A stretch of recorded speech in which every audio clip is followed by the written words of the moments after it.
अस्सलाम वालेकुम। आज की इस वीडियो में हम देखेंगे AWS राउट 53 में होस्टेड ज़ोन बनाने का तरीका। पिछले ट्यूटोरियल में हमने राउट 53 से एक डोमेन परचेज़ की थी।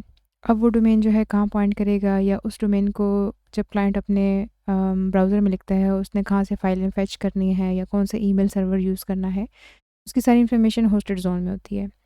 और बिलिंग के लिहाज से भी ये वो होस्टेड ज़ोन नहीं होता जहाँ पर आपकी सारी HTML CSS या जावास्क्रिप्ट की फाइल्स होती हैं, बल्कि ये सिर्फ़ आपके रिकॉर्ड सेट्स को आपके डोमेन के साथ मैप करने के लिए होता है, और इसकी बिलिंग इतनी कोई ख़ास भी नहीं होती।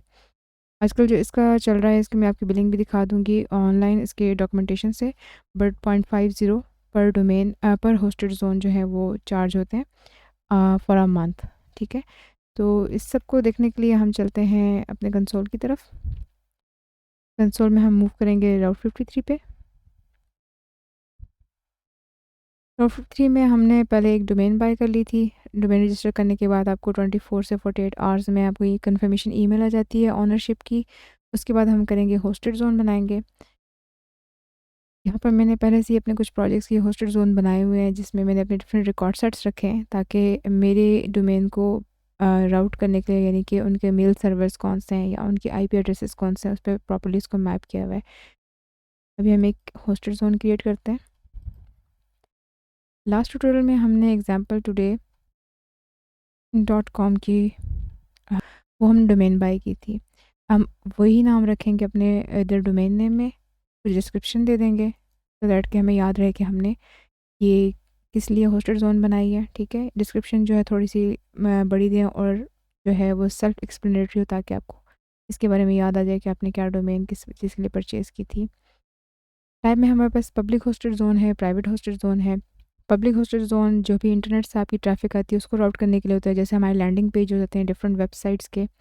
और प्राइवेट होस्टेड ज़ोन जो है वो विद इन VPC जो कम्युनिकेशन होती है उसके लिए आते हैं। ठीक है, और टैग्स मैं रिकमेंड करती हूँ इसलिए कि आपको जब मंथ एंड पे बिलिंग आती है और आपकी AWS अकाउंट में एक से ज़्यादा प्रोजेक्ट रन हो रहे हैं, या आप मैनेज कर रहे हैं उसे एक अकाउंट में ही, तो फिर आपके ये जो टैग्स होते हैं ये आपको फाइनली बिलिंग में बहुत सहूलत देते हैं कि अगर आप सेग्रीगेट कर सकें। सेग्रीगेट इन द सेंस कि अगर आपने फॉर एग्जाम्पल प्रोजेक्ट A की बिलिंग देखनी है तो आप इस टैग के थ्रू अपनी प्रोजेक्ट A की कॉस्टिंग निकाल सकते हैं।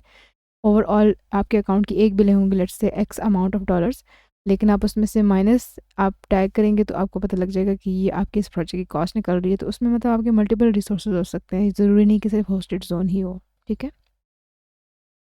इस विजिट को फिल करने के बाद हम करेंगे क्रिएट होस्टेड जोन। स्क्रीन पे आप देख सकते हैं कि जैसे ही होस्टेड ज़ोन क्रिएट हुआ है तो हमारे पास इस होस्टेड ज़ोन में दो रिकॉर्ड सेट आ गए हैं, एक नेम सर्वर का, एक सर्विस ऑफ अथॉरिटी का। इसके अलावा अगर आपको रिकॉर्ड सेट की और इन्फॉर्मेशन चाहिए तो वो एक और ट्यूटोरियल मैंने कवर किया है, जिसमें राउटिंग पॉलिसीज़ और रिकॉर्ड सेट के बारे में डिटेल में बताया है। और ये AWS की ऑफिशियल डॉक्यूमेंटेशन है, जिसमें उन्होंने प्रॉपर्ली सारे रिकॉर्ड सेट्स की इन्फॉर्मेशन दी है, वो भी मैं शेयर कर दूँगी। ओके, अब हमारे पास ये नेम सर्वर आ गए हैं।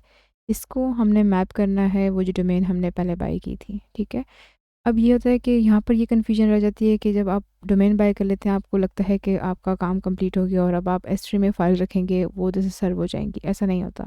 रिकॉर्ड सेट्स आपने यहाँ पर क्रिएट करना है होस्टेड जोन में, और आपको ये वाले जो होस्टेड जोन के नेम सर्वर्स हैं इसको आपने जाना है रजिस्टर डोमेन में, और एक स्पेसिफिक डोमेन, लेट्स से अभी के लिए हम एग्जांपल ले लेते हैं इस डोमेन की। ठीक है, और आपने इस डोमेन के यहाँ पर देखें आपको नेम सर्वर्स दिए हुए हैं, तो आपने एक्शंस में से जाके एडिट नेम सर्वर करना है। ठीक है, मैं भी इसको नहीं करी, लेकिन आपने एडिट नेम सर्वर में इन 4 नेम सर्वर्स की जगह अपने होस्टेड जोन के ये 4 नेम सर्वर्स डालने हैं। क्यों? क्योंकि ये आपकी मैपिंग करेगा आपकी डोमेन की होस्टेड जोन के साथ। इसके बाद इसमें होस्टेड जोन में आप अगर सी नेम, टेक्स्ट रिकॉर्ड या फिर MX लेट से मेल सर्वर की या कोई भी जा डालते हैं रिकॉर्ड सेट, तो वो आपके डोमेन को बाइंड कर देगा इस होस्टेड जोन के साथ, और वो बाकी सारी राउटिंग इधर से ही देख के करेगा। ठीक है, चाहे वो आप SCS में मेल सर्वर रख रहे हैं या कोई और यूज़ कर रहे हैं किसी और क्लाउड टेक्नोलॉजी का, तो आपको उसका मेल रिकॉर्ड भी इस होस्टेड जोन में बनाना है। और नेम सर्वर एक ऐसी चीज़ होगी जो आपके डोमेन को और आपके होस्टेड जोन को बाइंड करेगी। ठीक है,